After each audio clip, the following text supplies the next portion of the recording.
afternoon, everybody. Welcome to your Innovation, Technology, and General Services Committee.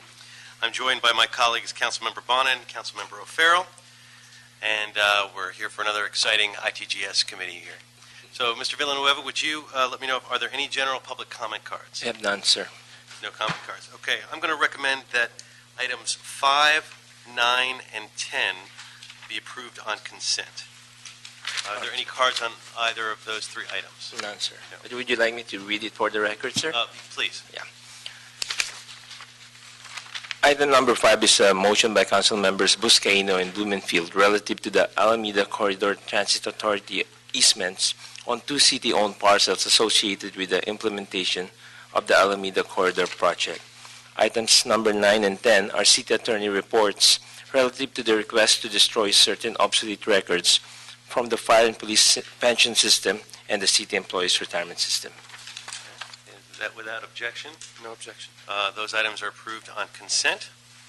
And we will move to item number 1. Mr. Villanueva, would you please read the item?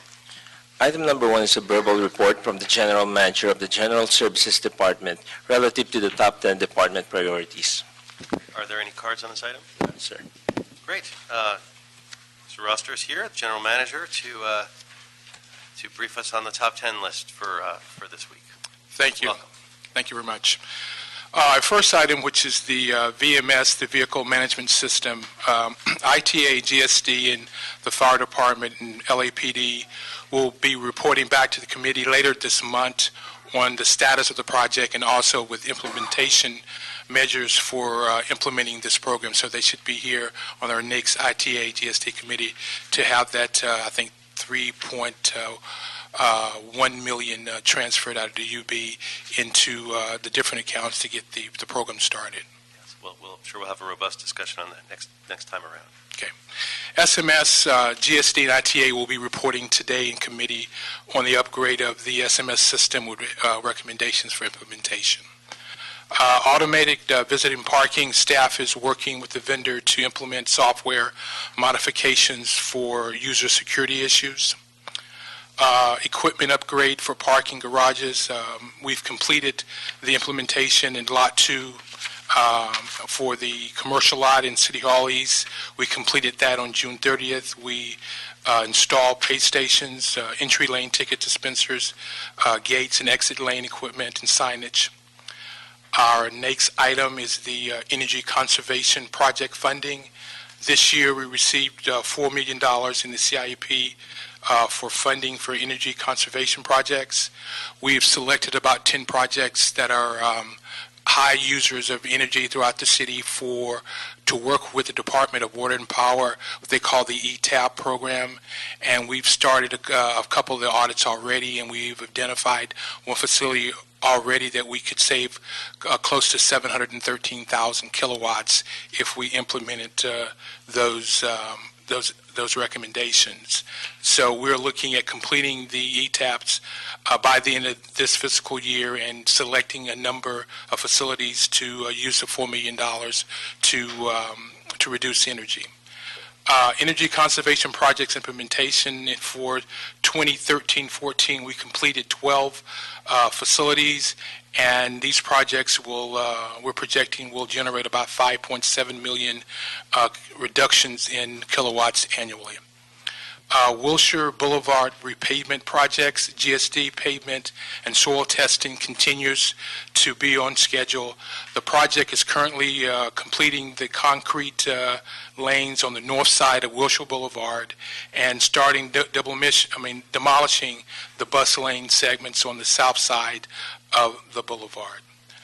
Reverse auctions for the fiscal year 13-14, we implemented reverse auctions saving the city close to $10 million. For the next 6 months, we have identified 6 additional reverse auction items that we will put out to bid to hopefully the same additional funds for the city. The emergency generators at critical sites, we've completed 12 critical fuel sites. All of that was completed at the end of June. And our last project, which is Verdugo Peak Communication Tower, our Construction Forces Division has totally completed that project on schedule and on budget. So here to answer any questions. Great, appreciate that. And so item 10, I assume that's job well done, and It disappeared. We're having new items next month. Right. A couple of other quick questions. The reverse auction issue. You mentioned that we've already saved $10 million in the reverse auctions, and we have these additional 6. Is this one of those situations where we got the low-hanging fruit, and then as we pick a little higher, the savings will be a little less, or is there still some dramatic savings to get out of the reverse auctions? I think we're seeing probably less because with this one we had this year, which was the copier, that replaced about 1,500 copiers throughout the city, and that's one of our largest ones. And some of the, like you say, the lower hanging fruit has been implemented the last 4 or 5 years. So we're looking at other items down the road, but there could be, because we have a consultant or a company that we work with and look at all our different commodities and determine which ones really are the best fit for reverse auctions. Right. No, it's great, and you're doing a lot of things that are saving energy and money, which we encourage, and we love seeing that. On the equipment upgrade, the parking garages, you said most of you had a lot of things that were done. Are we where in the process, percentage-wise, if you could hazard a guess, are we on that? If you look at the upgrades in the parking lot on Lot 2 and the P1, everything has been done. We've been installed, I think, about 4 or 5 pay stations. We're no longer heavily dependent upon staff to do that work, where usually you would drive out the parking lot and hand your ticket to a parking attendant. Now what you do, you go to the pay station, put in your card, your money, and you get a ticket, and you put it in the dispenser, and the gate hand comes up and you drive out. But we still have some equipment. Yes, we have the visitors portion we're working on, where we're automating the visitor parking issue, where the different council offices or departments call in for visitors parking, and that's taking a little longer time because we're dealing with over 500 users. It's a very complex process, but our objective is when we roll it out, we roll it out right. And I just don't want to roll it out just to meet a deadline. When we do it, we want to do it right. It sounds like we're like 90% of the way. Yeah, you're probably about 90-95% there. Great. Colleagues, any questions on the top 10? I just got a quick one. Sure. I'm unfamiliar with the term. What is a reverse auction? Reverse auction is similar to eBay or whatever. For instance, usually the way the purchasing goes now, usually it's just to be like people would just send in a low bid and you get one bite at it and one bite at it only. Now everybody puts in, and there's a number you start at, and they can reverse it and make it lower and lower and lower, and you'll get a better price that way. Cool. Thank you. Great. Thank you very much. We appreciate the report. Thank you. Mr. Rivano, would you please read out item number 2? Certainly, sir. Item number 2 is a communication from the mayor relative to the permanent appointment of Ms. Holly L. Walcott as city clerk. We have no cards on this item, sir. No cards. Great. I want to invite Holly Walcott to the table. Thank you, of course, for joining us at the committee.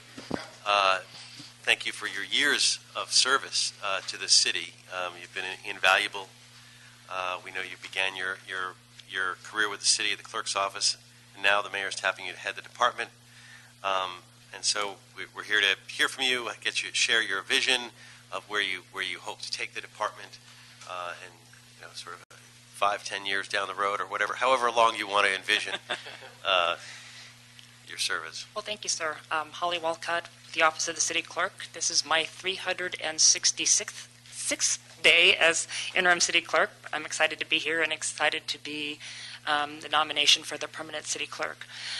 Over the last year, we've made several accomplishments. We are working toward moving things online and making information more available to the public. We've done that by launching, as you know, the mobile-friendly sites for the LA City Clerk Connect. We've moved the LA City Clerk Connect from a word-based to a database program. We're interested in continuing that process, and the next phase of the Novus agenda is to get to the point where we start having departments submit reports electronically.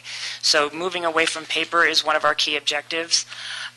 We also are trying to get as much information up online from a historical point of view. We've started putting the minutes up from the 1850s. We've had a scanning contract, and that'll be a 4-year project just based on the funding we have to get those up. We would like to automate claim filing so that people can file at home. We have some legal hoops we have to jump through on that, but that's one of our things that we'd like to do. I mean, overall, what we're trying to do is be more efficient and get information out there faster in the way that people receive information. So making our social media program more robust. But technology is going to change, so we need to change and keep up with it and keep our eye on that ball. We have neighborhood council elections coming up in 2 years. This next year we have the municipal elections in May and June, so all of those we're planning for. We need to work with the county on a new election system before any major changes can be made to election reform. We definitely need a new election system. Happy to, I mean, I can go on forever, so I'm going to stop and let you ask me any questions that you might have. As long as you're talking about elections, and you and I have talked extensively about them and some of my concerns, maybe you could talk a little bit about how you intend on improving the election process. Okay, well, one of the things tonight, as most of you may know, is the LAUSD runoff, and we have done several things. One of the exciting things is we're using biodegradable bags for the elections supplies, so, doing our best for the environment. But as far as cutting down on time, we have looked at every process to shave even 1 or 2 minutes here or there, and it all will add up. And tonight gives us a good chance to see how that works. We've automated where the election supplies are by scanning the ballots, so they'll be scanned at the collection depots and then scanned coming in to Piper Tech, which is our election central. So, and we've changed some of the auditing process, and now, for example, tonight for the first time, rather than having the election bulletins will just be automatic. It will just automatically update every 15 minutes, whether there's been any change in election count or not. It will just automatically refresh. So we're doing what we can from election night to shave time. I also know that the chair is concerned about the time it takes for the canvass, and what we did for the first time, the last go-around election, we released one interim bulletin between the election and the final canvass, and that was to add in the vote by mails that came in late. So we can. I mean, that won't probably be necessary tonight, but for the next municipal elections, we can do that. But again, to get an overall change, we definitely will need a new election system. Our tally system is aging, and the technology is definitely from the 1960s. Alex? I just want to say, you have some tiny shoes to fill. If you know what I mean, but powerful. And I'm sure she's listening, so. And no, you've been great to work with in my experience, and so I congratulate you on this appointment, and I think you've done a great job as the interim, and you'll continue that great work and moving the department forward. So thank you. Thank you. When you say you're looking to improve the election system, what kind of changes are we talking about? Is it a change in the voter interface, or is it simply in the way it's tabulated, or both? Well, going back a little bit in history, what we did, I can't remember what year, but 5 or 6 years ago, we did do an RFP to get a new election system. That would be everything from the voter interface to the tally system. Our election system as it is certified by the Secretary of State year to year. We get a conditional approval every year. It's not an overall certified system. After that RFP went out and we worked together with the county on that, we had them come in and help us, and it was determined that there really wasn't any system existing out there that could handle what Los Angeles requires. Los Angeles County is the largest voting jurisdiction in the United States in terms of population. LA City is third, right after New York.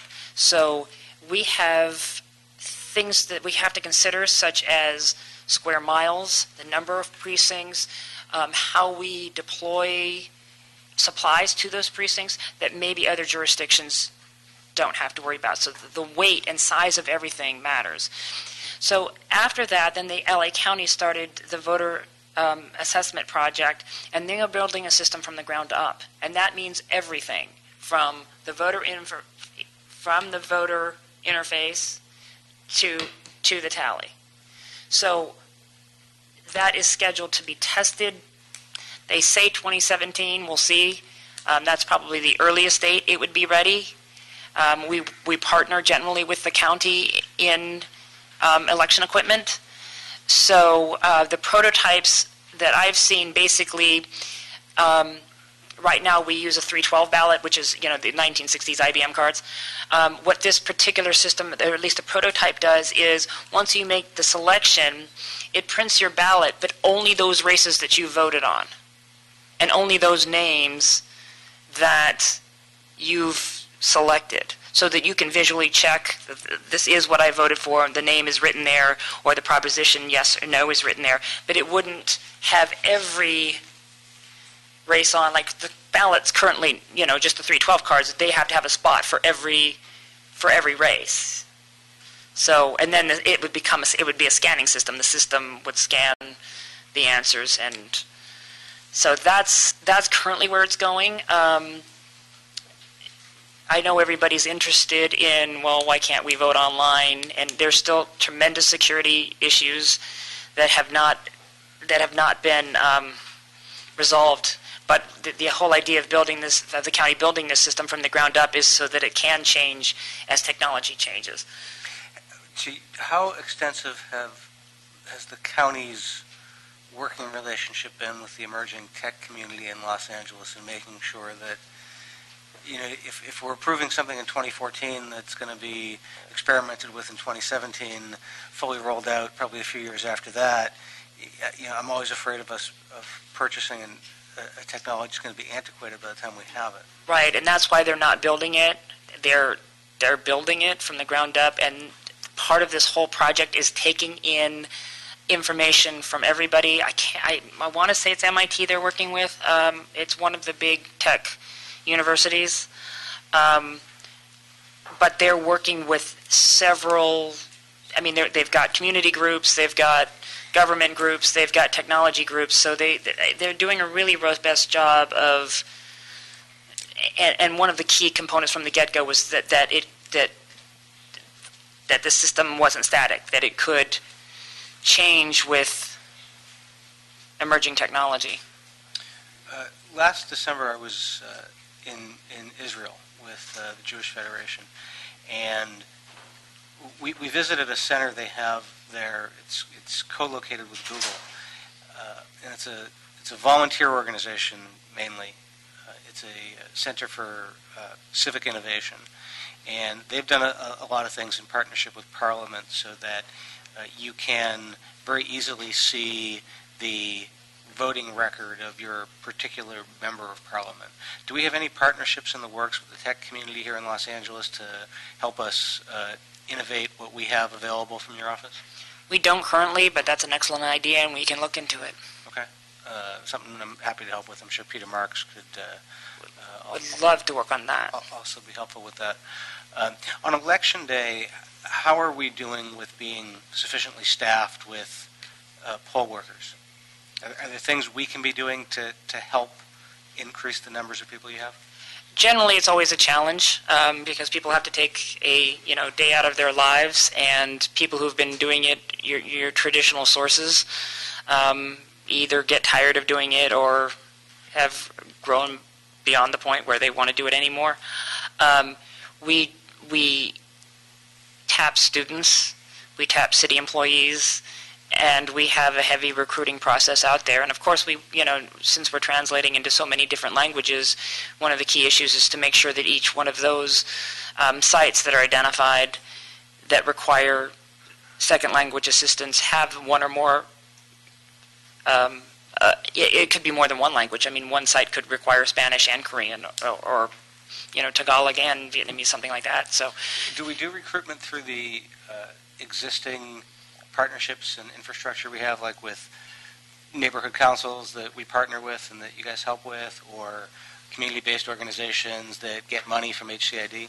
definitely through community-based organizations. I'm not sure about neighborhood councils, but we can definitely put that on the list. There's a lot of folks who are civically minded and engaged who might be willing to volunteer for a day.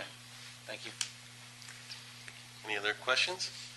Well then, without objection, the recommendation of this committee is to approve the confirmation of Holly Walcott as the permanent city clerk.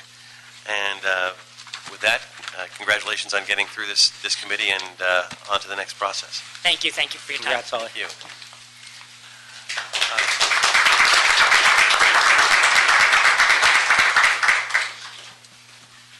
Mr. Villanueva, would you please read item number 3? Certainly, sir. Item number 3 is the Department of General Services and Information Technology Agency report relative to the proposed contract amendments between the city and CGI Technologies and Solutions, Inc.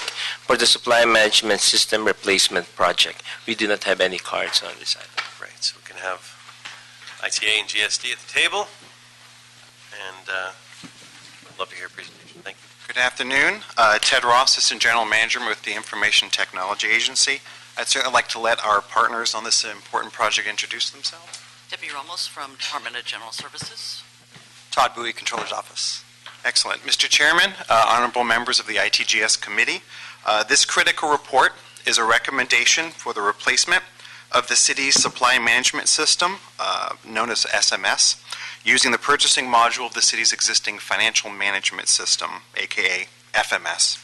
This report is a culmination of almost 1.5 years of cross-departmental research, system analysis, and design, and it was set in motion by the IT Oversight Committee, as well as multiple motions, or multiple reports, I should say, that went to council.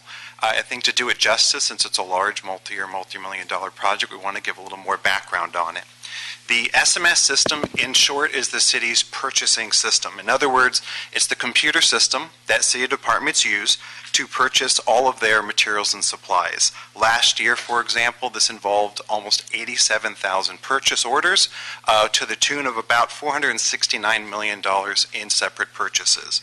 As you can imagine, these purchases cover a wide variety of commodities. It includes the usual office supplies, paper, furniture, computers, etc. In fact, as I was looking around, I would say most of the items in this room were probably purchased using the SMS system. Probably the exception might be these tables. I'm guessing they predate the SMS system, but that's just a guess on my part. Probably more importantly than the typical items that, let's say, an office worker such as myself purchases through SMS would be the items that aren't seen in this room. So, for example, all the asphalt used to fill potholes by street services ordered through SMS. Food for animals at LA Zoo, Animal Services goes through SMS. Trash bins for residents. LAPD vehicles, uniforms, protective gear. LAFD helicopters, hoses, oxygen tanks, etc. So comprising that $469 million that was purchased last year are truly the fundamental supplies and materials used by the city departments. In a nutshell, to give a little background, it's a critical computer system for the city because it orders and pays suppliers for what we use every day at the City of LA to serve the public and to serve other departments in their operations. What we face today, SMS was implemented back in 2001, and unfortunately it began experiencing issues back in 2005. Starting with the 2005 upgrade from PeopleSoft version 7.5 to version 8.8, the system and its interface to the city financials began experiencing substantial issues in stability, in function, and in performance. This included lost system functionality, multiple user workarounds, and periodically system documents would hang in the system. So much so that in 2009, the city's external auditor, Simpson & Simpson, actually published serious findings and recommendations on the data being provided by SMS. As a result of that, GSD Controller and ITA currently, as in today, perform daily reconciliation that's labor-intensive and manual to keep SMS in sync. Last year, this amounted to over 13,300 hours of staff time at an ongoing cost of over $800,000 per year to keep the system stable and to keep us out of the papers, so to speak. The financial crisis of 2008 further exacerbated the situation. Large losses of staff from early retirement, combined with the system issues, caused system outages, a heavy reliance on contractors, and impacts to department operations. While city staff focused on keeping the purchasing system afloat, SMS fell gravely behind in maintenance and in patches. In fact, SMS is currently over 40 patches behind and is no longer supported by the vendor. In other words, if the system breaks, and it's a critical system, the vendor cannot help. In other words, the SMS is currently unsustainable, in our opinion, and poses a grave risk to city operations and constituent services. A common expression stated by CAO's office and CLA when we meet and discuss this with them is, quote, "This project is not a matter of if, but of when." As a result of this situation, last year, the Information Technology Oversight Committee, better known as ITALC, which is chaired by Miguel Santana, Jerry Miller at the time in the mayor's office, requested reports from GSD and ITA regarding long-term strategies for the SMS system. It's something for years everyone known we need to do something about, and they took the bull by the horns last year in March and asked what are our strategies and what are our potential opportunities. With the reports in March, May, and September of 2013, the committee reviewed and weighed the pros and cons of staying on our current path versus upgrading the existing SMS system to a current version versus replacing the SMS system using the purchasing module of our recently implemented financial management system. So as you may remember, we implemented FMS in 2011 with the intent of trying to consolidate city processes. So among other things, they not only have a financial system, but we currently have the licensing for a procurement module, a purchasing module. So what it would involve would be the contractual services to set it up, test it, roll it out, and then get the city using it. To make a long story short, and I'm really doing my best to make a very long story very short, based on multiple compelling benefits, the committee recommended the freezing of the existing SMS system, which is to try to minimize risk, make no more system changes, and just keep it functioning. They want us to start an RFP process for additional third-party support for the legacy system and asked us to start the process of replacing SMS with the purchasing module of FMS. Pages 3 and 4 in the report describe a summary of some of the key benefits, but just to give you kind of a recap at the top, A, it resolves the tremendous risks and issues with the existing SMS system. B, it brings the city's financial and purchasing processes onto one real-time integrated platform. In other words, we would have reduced hardware and software costs because we'd have one team supporting what is now two systems as one system. It would also increase user productivity because we'd have an integrated budget, contract, vendor, and financial system, which would do real-time budget checks. One of the existing issues we have with the current SMS system is if I go make a purchase in that system, the budget is updated as of the morning. So if a department went ahead and processed a lot against their budget during the course of the day, they could end up overspending their allotted budget, which is, as you know in the city, an absolute no-no. However, with an integrated system using FMS, it does a real-time budget update. It checks real-time. So it would prevent any incidents in which someone could overspend budget. As well as things like improved financial reporting, etc. In addition, we've identified that this replacement project would improve the vendor experience. It's not just good for what, I'll say it this way, a new system isn't just about making things better within the city, it's about making things better for the city and city constituents. So we find the new system would improve vendor experience when doing business with the city. It would include the speeding up of vendor payments through electronic payments. Currently, we have to do a paper check to pay vendors, and this would allow electronic ACH payments. It would reduce city payment processing costs. It would establish an online vendor portal for vendors to be able to update their information and see their remittance advice. It also includes an opportunity to reform city purchasing processes. Also would reduce city risk and compliance with the audit findings, as well as save time and money. So for example, one thing we mentioned, this labor-intensive daily reconciliation process is costing the city around $800,000 a year in labor. There's others, but I'll go ahead and once again just stick to those. In addition, at the same time last year, Controller Ron Galpin published a memo on this topic stressing the importance of procurement reform and that a necessary step would be the replacement of the SMS systems. In September of last year, based on ITALC recommendations, our departments went to council with 2 separate contract amendments to start what we called Envision Part 1 and Part 2, which would just start this project. Effectively, it was a detailed systems analysis and design. You may remember my face from some of those reports because they went through this committee before we proceeded. That in and of itself represents thousands of hours of time from multiple various city departments, contractors, etc., to get a detailed understanding of what should the new system look like, what are our current processes, what are our requirements for the new system, and how would we go ahead building it out.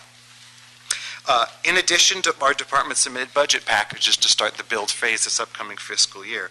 As you may remember, or may have heard from the budget and finance discussions, the total of those packages was $8.7 million.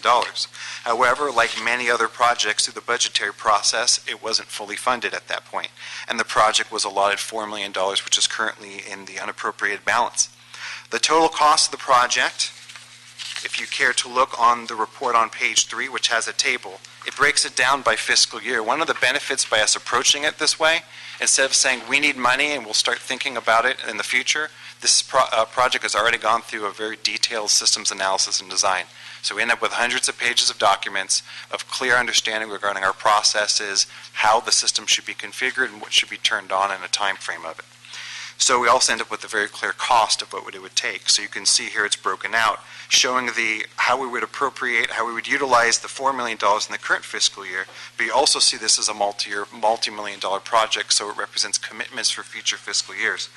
We've done our very best to make this as cost-effective as possible, but also hit our key benefits. And so this is based on all the analysis and design what we can come up with. Through the budgetary process, I say this, the estimated cost is $20.1 million with an additional $3.7 million in hardware and salary costs. We try to phase the salary costs based on the year in which it would be necessary for it to keep the costs as low as possible. For the last few months, our departments have spent a lot of time conferring with CAO, CLA, and various council offices to confirm the best recommended approach for a multi-year, multi-million-dollar project. To reduce the impact of city budgeting, we were even advised to, instead of targeting a July 2016 go-live, which was our normal approach, to actually defer it to a July 2017 go-live. The intent would be to minimize the costs from year to year to make it easier for the city to fund and to pay for. Our recommendations are shown on page 5. Effectively what we're asking for in this report, and I know it's a mouthful, and I certainly want to open up for questions and allow an opportunity for our other partners to speak regarding it. Number 1 would be to appropriate the existing $4 million, and it shows there how the vast majority is broken into contractual services with a smaller amount for salaries related to the requisite upgrade, which is the first step in the project. The second has to do with resolution positions. There will be future requests for additional positions in subsequent fiscal years. Item number 3 is a request for ITA to negotiate a $19.8 million contract with CGI for the 4-year term of this contract. And specifically item 6, which we always want to bring to attention, is to acknowledge that this isn't a $4 million project. This is the start of effectively a $20 million project. And so, we feel quite confident it's the right direction to go, and we've done quite a bit of due diligence over the last year and a half.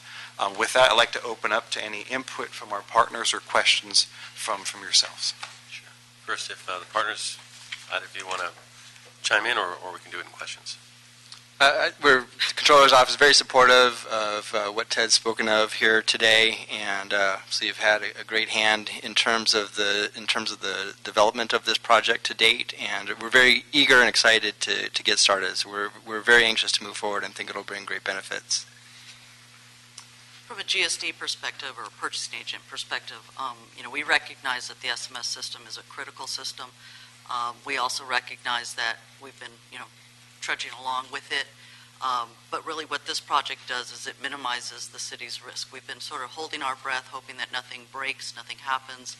And what this project does is it sets us on a path of being able to address that risk, which is a great risk to the city. I mean, when we're talking about financials and managing budgets and being able to manage the overall spend, this system is critical to being able to do that.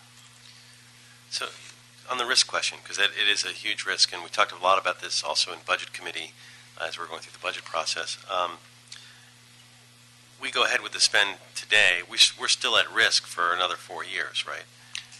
Or are those risks, does the mitigation of the risk begin this year, or does the mitigation of the risk begin at the completion of this project? So we approach it in a two-prong approach. Number one is to mitigate risk as much as possible by freezing the current system, which makes it more difficult for our business partners because there's obviously things they want to do every year, improvements they'd like to make, enhancements they'd like to make.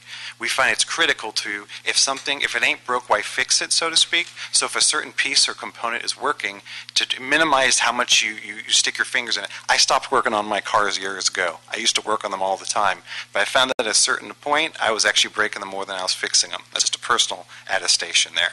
So Ted Ross hung up his Snap-on tool set and went ahead and started to allow the pros work on it.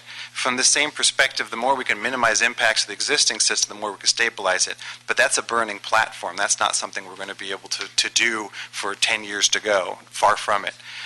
So the second step is to start with the process of replacement. Already what we've done in our envision phase is we've already been starting to mitigate risk by identifying a core understanding of what a replacement system should perform. So it makes us much further ahead to be able to start this implementation project. So I would argue that we're mitigating it now, but this is not something that we could sustain. And that would be a July 2017 go-live. So it's technically 3 years, plus there's a year of post-go-live support. Right. I also want to mention that the FMS system is currently up to date, and what this project does is actually combines the moving forward of both the FMS system and the SMS system, because the first phase of this project is to bring the FMS system even more current, so that we're kind of matching things. We're not going to try to match the existing SMS system with an outdated FMS system. We're trying to keep both systems as up to date as possible, again, in order to reduce that risk. There's a lot of good strategic benefits of integrating multiple systems onto one platform, so long as that platform performs the requirements. One of the key efforts of this Envision Part 1 that happened from September to July of this last year was getting a good grasp of general services folks working in the new system, seeing how it works, other departments, et cetera, and saying, this system will be a good fit, this system will be successful. So there's a lot to be said in regards to the benefits of that. And obviously you're confident, we don't want to have a repeat of what happened in '01, where I'm sure when that was the fancy new shiny system, everybody said it was going to solve all the problems and mitigate a risk.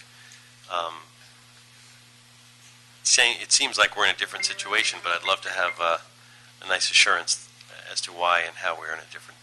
Well, going back historically, when we first implemented the SMS system, as you said, that was the shiny and the new thing out there.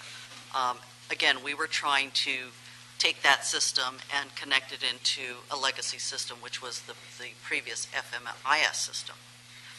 What we're doing today is we're trying to get these things, as Ted mentioned, on the same platform. Right. Our biggest issues have been in trying to bridge the gap between the two systems, and trying to make two different softwares talk to one another. So by bringing them all onto the same platform, you're truly integrating it and you're reducing that overall risk. And so based on this Envision project that we've gone through over the last year, we're confident that we can put these pieces of the puzzle together and they match. We're not trying to slam something into a circle into square peg type thing.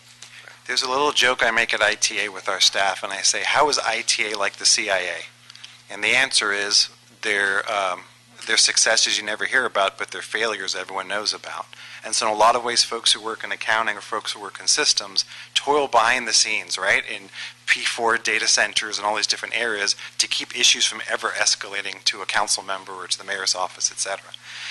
On the FMS system, probably the greatest accomplishment we can say is you haven't heard a lot about it. And so, which means that it's been humming along, processing hundreds of thousands of documents every year and performing a critical city need. So we've invested quite a bit in the new FMS system, and over the last 3 years, I think it's had a very good track record. And if we ever encounter issues, we're all over it. So we want to bring the city's purchasing system into the very same standard. This is great and exceedingly important. One last question, then I'll open it to my colleagues on this as well. On the dollar side, we went. It was the 6.8 that was in the mayor's budget. Then after it got cut down in the budget process to 4, which, as I understand it, extended the project by a year. Yes. And added an additional $1.3 million Yes. to the concept. But in terms of that process, did we lose anything in terms of the functionality or the risk? No. One of our great, often in the city, and being a city manager, I'd like to say that all city departments always work together in harmony, but at times we don't. In this project, I'd like to say is probably the best start of a major project I've ever seen. We had great support from the Controller's Office, from General Services, and a whole host of other organizations and departments who rally behind the importance of replacing our purchasing system. One of the other great partners has been CGI, our contractor. And so, as you can see, there's an extension for an entire year with an incremental cost of only $1.3 million, which generally speaking, traditionally, that is very low. So the contractor is working very closely with us to try to be as nimble and flexible as possible to deliver all the functionality that we need, even though it's a year later, and to deliver it in such a way to have a minimal impact on additional cost. Colleagues? Sure, thank you. Thanks. Your report and your presentation give me a whole lot of confidence, so thank you. In terms of moving this whole thing forward, question for you. Say we get everything funded and we're going to be good to go in 3 or 4 years, fully implemented. Is it still going to cost on average over $800,000 a year just for the extra labor over the next 3-4 years? No. The FMS module is an integrated module, which means it will be synced up every night. If there's ever an issue where the system is out of sync, it triggers what they call reconciliation jobs that would be resolved immediately. FMS already has reconciliation jobs, and so we've already very used to that process. It would not require that large manual intensive reconciliation process. And so that would go away in immediate future years? Yes. Okay, great. And just out of curiosity, how many municipalities, to your knowledge, major cities, are using SMS? The existing SMS system or the proposed replacement of SMS? The existing, the one that we're living the consequences with.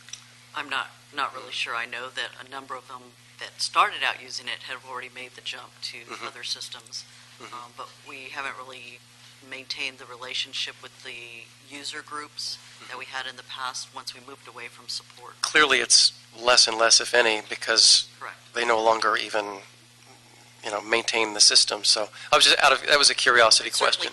There aren't too many that are on the same version that we're on because, Right. like I said, or as Ted mentioned, we're so far behind on it.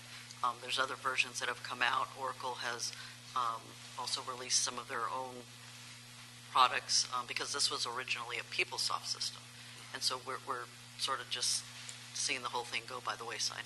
The proposed FMS system is used by quite a few municipalities, most notably the County of Los Angeles, which is right next door. So they use the financials, the CGI Advanced Financials plus procurement. They also use human resources and other modules. Thank you.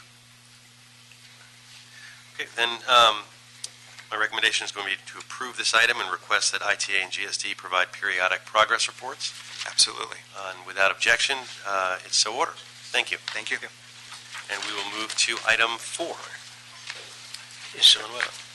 Item number 4 is a motion by Council Members O'Farrell and Blumenfield relative to negotiating and executing a lease agreement for the city-owned space at 1710 North Cherokee Avenue, Suite C, Los Angeles, California 928, with the Hollywood Property Owners Alliance. We have one card on this item. I'm sorry, you said one card, okay. Great, thank you.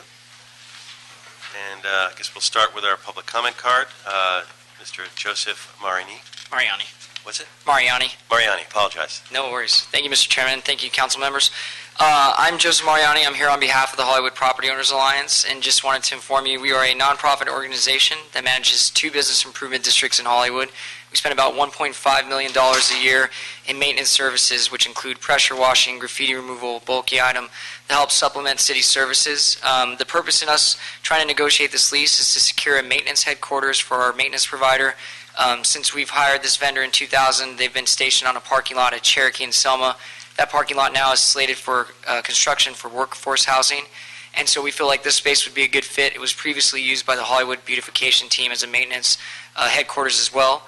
And I wanted to especially thank Councilmember O'Farrell for helping us in this process. It's been a year-long process to try to get this lease secured, so we're all really looking forward to having it move forward. And that's pretty much it. So thank you for your time. If you have any questions, I can answer them. Thank you very much. Thank you very much. We'll have Department of Transportation come forward. We have Representative. Yeah, there you go.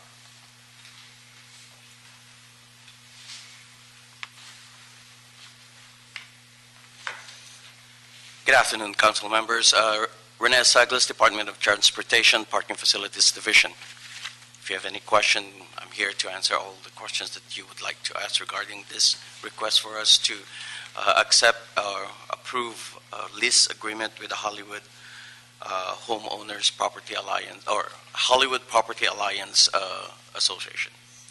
Mr. Farrell, as the maker of the motion, if you want to start out. It's just, it's all good. It's a space that's been vacant for a while. It's going to be put to great use in a place that's badly needed. So I thank you for your work on this and urge the unanimous support of this contract.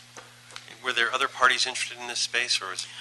Unfortunately, there were none. The HBT, the Hollywood Beautification Team, took or canceled the canceled the lease in December of 2012. After that, we've been trying to market the property or the lease space, but unfortunately, we were unable to get any interested space. We're actually fortunate that the Hollywood bid was willing to take this property, and it's been an eyesore kinda for the last almost year and a half. Mr. Bonnet?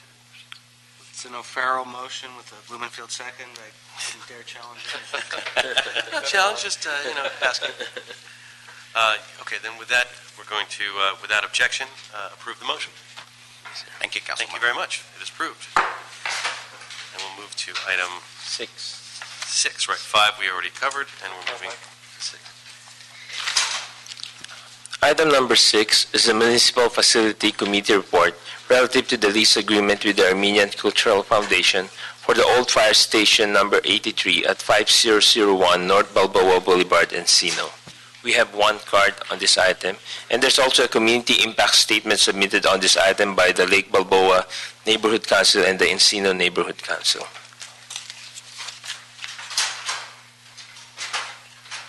Thank you very much. So we'll start with our public comment with Sean Bayless.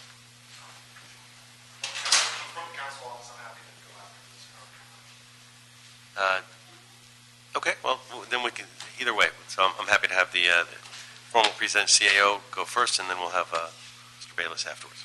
Okay. Well, good afternoon, Mr. Chairman, council members. My name is Raul Mendoza. I'm from the Office of the CAO.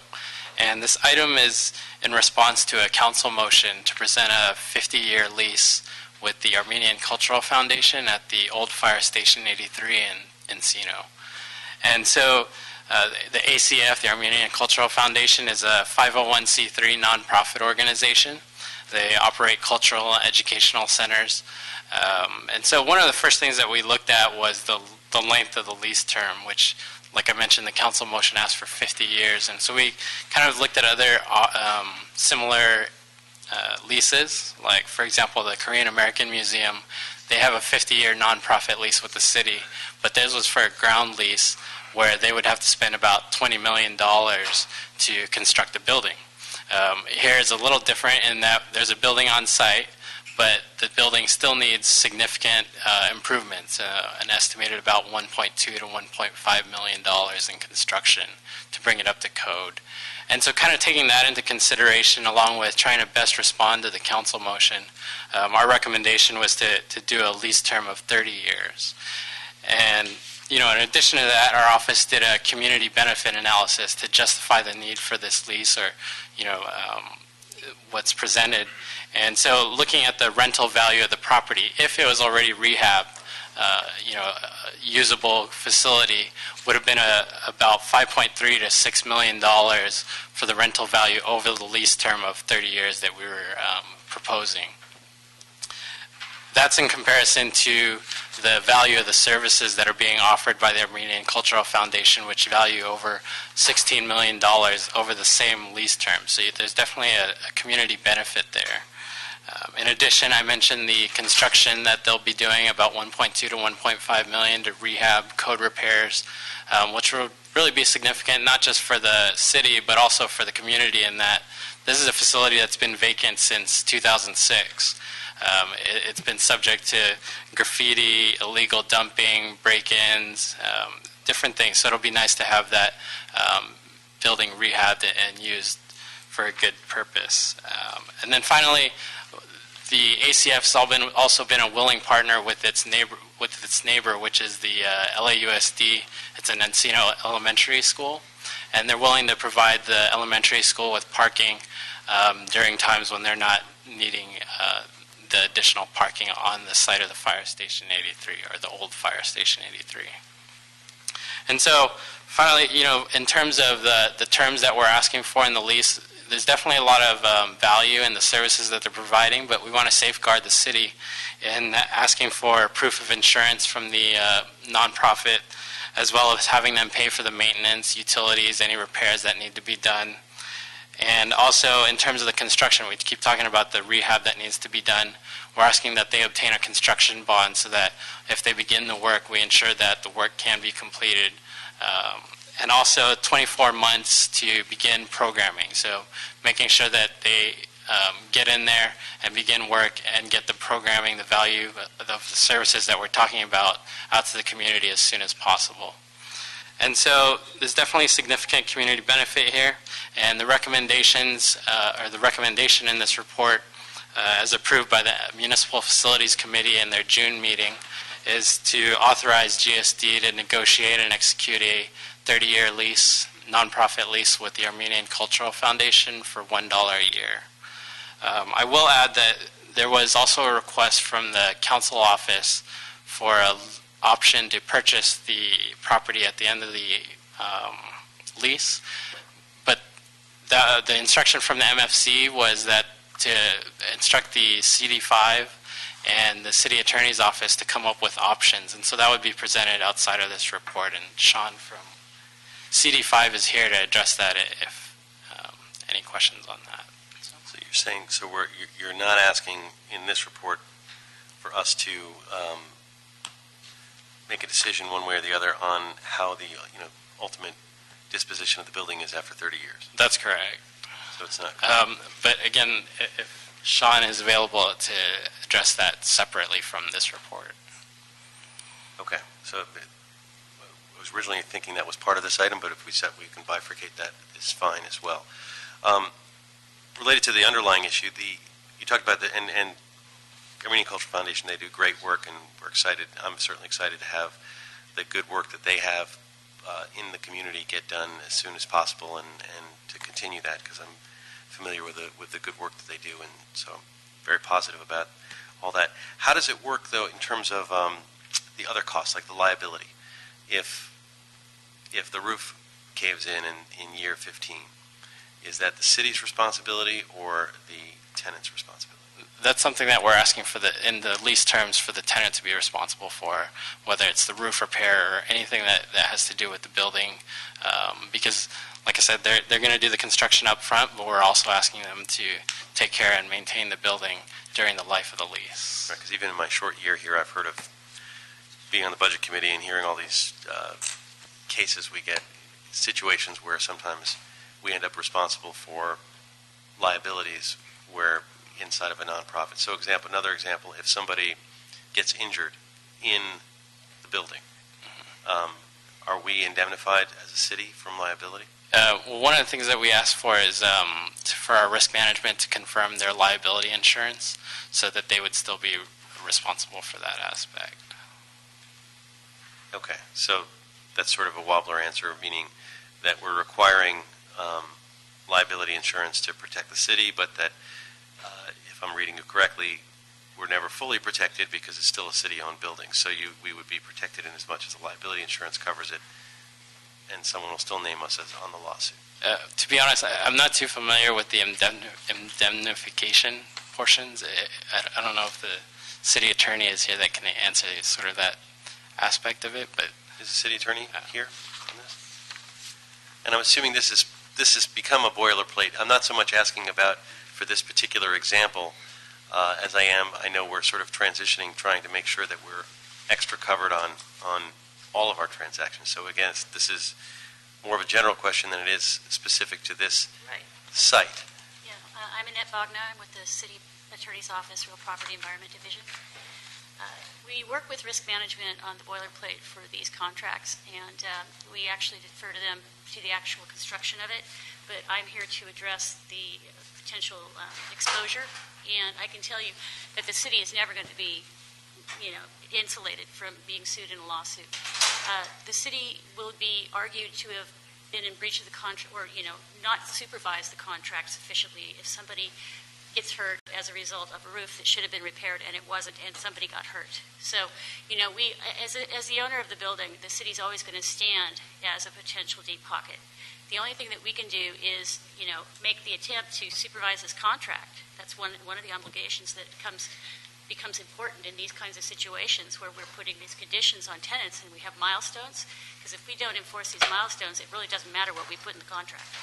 Okay? And historically, the city doesn't have a real good track record of enforcing milestones, I'll give you that. But on a go-forward basis, I know the CAO is also coming through and making a very good, thorough analysis of the situation, and I've not seen that done before. So I'm pretty positive that on a go-forward basis, we can keep our eyes on this. But in terms of who's responsible, normally the tenant's going to have some sort of, all builders' risk liability. They're going to have third-party liability insurance, and risk management makes the determination as to the level of exposure or coverage they're going to require. So it just depends on the activity that goes on in the premises, things like that. And it's sort of a similar kind of question, and it relates to one of the other items on our agenda. Let's say earthquake hits the building. We have a 30-year lease. Are we then on the hook for finding them space somewhere else? Potentially. It depends on how the lease is written. And we would make sure that we have, casualty and damage sort of provision that would spell that out. And actually, that's a good question. It doesn't always get addressed. It gets negotiated down the road. And I can say as a policy matter that we'd never, I put it this way. If somebody wants us to commit to relocating a tenant, they have to go back to council and get that instruction. That's what I require. Because I don't think that that's city policy necessarily. In fact, we have in our standard contracts no relocation assistance. And that's typically applicable to when a city is engaging in a public work project, but I think that the destruction and damage clauses of our contracts also maintains that premise, which is, in the event that we have some sort of catastrophic event, either party can decide to bail out, and usually if there's insurance that's adequate to cover the situation, we afford the tenant the opportunity to go ahead and use the insurance and repair if they want to. But otherwise, if it's catastrophic and the city doesn't want to replace the building, we usually maintain an out. Okay. Let's just, on a going forward basis, want to make sure the city attorney's focused on those things, because as we've seen in cases, even in my 1 year being here, from back when, the city often ends up stuck. Yeah, I think that you have a greater issue when you decide to allow occupancy of substandard buildings. Here we have a plan to have work done, and in the contract there's going to be a requirement for a performance bond. Now that gives me some sort of assurance that the work's going to get done. And in other cases we've had these kind of requirements, but nothing ever happens. And again, we never had performance bond requirements though. So this is something new, and these are the kinds of steps that we need to be taking to make sure the city doesn't end up with the exposure to liability. Colleagues? Just a comment, and just that over the years, I know that you mentioned boilerplate. I guess no two leases are alike, but we lease to nonprofits on a regular basis, across the city to various facilities, and it's a good practice to enter into. And I've worked on a few of those myself over the years, and you mentioned the detail. The details are all about the lease agreement and the definitions therein. So I just wanted to throw that out there, that this is a good thing to do, and the facility has sat vacant for many, many years. So it's a good use to bring this city facility to life, but or to use. But the protections I think that we're looking for will be in the details of the lease agreement. Yeah. Thank you. If I could ask you to stay at the table, I'll have Sean from the council members District 5 speak. And I believe you're going to speak about some of the right of first refusal issues, and we may wish to have you comment, so that's why I'm asking you to stay at the table. Sure. Sean Bayless, Councilmember Paul Koretz, Planning and Land Use guy. Just generally, yeah, the site's been empty for about 7 or 8 years. It's been host to vagrants, homeless. The inside has been gutted to a certain extent. There's been wire theft, copper wire theft.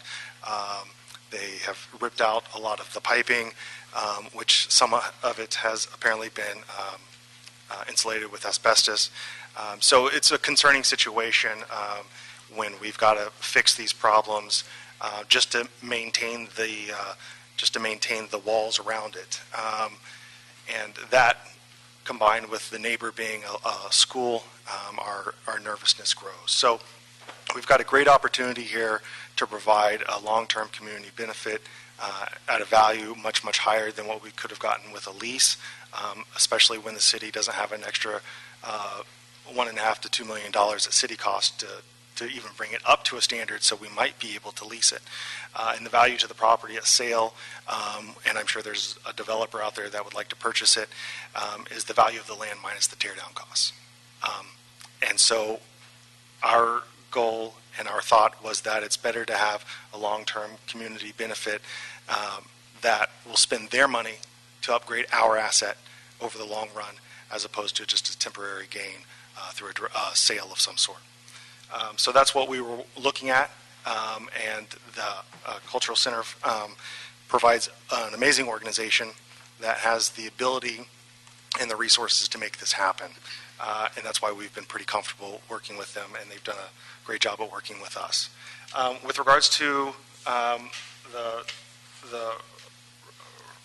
right of first refusal or sale possibility, what we were looking at was we didn't want to force the city's hand. So the idea is that during the Cultural Center's lease of the property, should the city decide to sell that property for whatever reason, that the city would first go through its normal surplus property procedures and offer it to every other jurisdiction, governmental agency, just as we actually did with this property prior. No one wanted it, which is why we're actually sitting here today as opposed to Department of Transportation taking it over. But offer it to every other governmental agency through the surplus property, and if no one decides to purchase it, then the occupants, if it's still the Cultural Center, have the first option to purchase that property at fair market value at the day of that sale. So that's what we were looking at. It seemed reasonable in that we're asking for them to spend possibly a couple $1 million to upgrade our piece of property, which only makes the property more valuable, which means it costs them more money to buy it in the years in the future. So that's what we were looking at. That's what we were thinking. And we can get into a little bit more detail if you like, but happy to answer any questions. I want to get the city attorney's Sure, of course. perspective on that. Okay. I mentioned this at the MFC committee meeting as well, and that is that typically a lease does not have an option to purchase attached to it. Part of that is because in 30 years from now, we're not really sure what the projected use is going to be for this property. And, we're not going to be here to tell everybody what we intended by this language. So, it just adds a lot of uncertainty and the argument is it also puts a burden on additional councils down the road. But that being said, I did state at the last meeting that this is a policy question. It's not a legal issue. And so to the extent that the MFC committee asked me to work with Sean and come up with language, I did so. And so, at this point, it's really a matter for the policymakers to make a decision. Okay, so as it stands now, the item is suggesting that we do it with a right of first refusal after we go through the surplus property process, which goes up to all different city and governmental entities, McKinney Act stuff, all that. Okay, are there any questions or concerns about that? Okay, well then, I'm going to move that and that's the CAO recommendation, that we adopt the CAO recommendation, approve the recommendation to give them the right of first refusal to purchase the building after the property has been offered to other government organizations. And without objection, it's so ordered. Thank you. And we'll now move to item 7. Yes, sir. Yes, sir. Item number 7 is a Municipal Facilities Committee report relative to the list of pre-qualified consultants to provide services for the city's strategic planning for asset management and economic development. We don't have any cards on this item, sir. Okay. Representative? Good afternoon, Mr. Chair, council members. I'm Josh Romer from the CAO office. The item before you recommends approval of a list of pre-qualified consultants to assist the city in the evaluation of properties for strategic asset management and economic development. In February 2014, the CAO's office released a request for qualifications for consultants in 5 service areas, including real estate services and brokerage, economic development analysis, master planning and site planning, community outreach and engagement, and project feasibility and underwriting. We had a very healthy response. We had 37 different firms that submitted statements of qualification. The city developed 2 different evaluation teams to review and score the various statements of qualification. This evaluation process resulted in a list of 32 firms that were deemed pre-qualified to provide at least services in at least one of those 5 categories. The recommended actions in the item before you authorize the CAO as well as other departments that are involved in economic development to solicit bids from firms on the pre-qualified lists and to negotiate and execute contracts to engage their services. The pre-qualified list is proposed to have a 3-year term with 2 one-year extensions. I'm happy to answer any additional questions we have on the item. Great. What other departments other than CAO do you think are going to use the services? First and foremost, the Economic and Workforce Development Department has indicated some strong interest in using these pre-qualified firms. They were involved in the panel that helped select, and they were actually the firm that the CAO's office was thinking of as the Economic Development Department is kind of getting stood up and staffing up. We were thinking to help kind of give them a leg up in future endeavors by starting this pre-qualified list. So EWD is definitely one of the departments that would use this list. I can see that HCID and city planning might also have interest, and they have indicated potential interest in using these lists in the future as well. Is there any downside to having these pre-qual that you can think of? No. I mean, it seems pretty straightforward to me, but I'm trying to always want what the pros and the cons are, and in terms of competitiveness is the only thing I could think of, but we can still choose among them. So, any questions, colleagues, on that? Then I'm going to move that we approve the CAO recommendations. Thank you very much. Thank you. Without objection, it is ordered. Number 8, Mr. Villan, would you read item number 8? Yes, sir. Item number 8 is a Municipal Facility Committee report relative to the lease agreement with the Bilingual Foundation of the Arts for Space 12 in the Los Angeles Mall at 201 North Los Angeles Street. Mr. Chair, this item was also agendized as a special item to give the committee an opportunity to go into closed session. So before we do that, are there any cards on this item? We don't have any card on this item, sir. Okay. So the procedure, as I understand, we're going to hold item 8.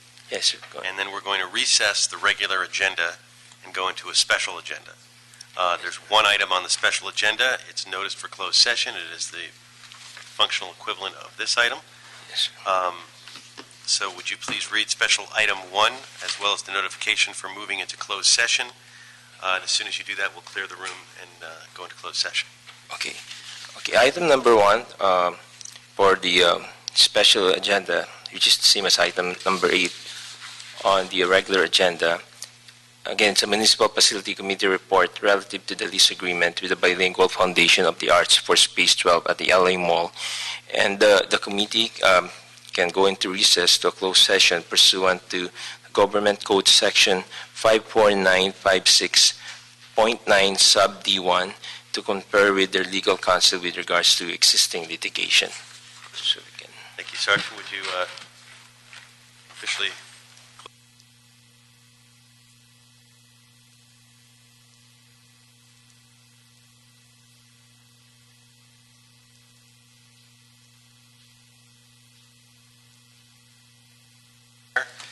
which is what we are, and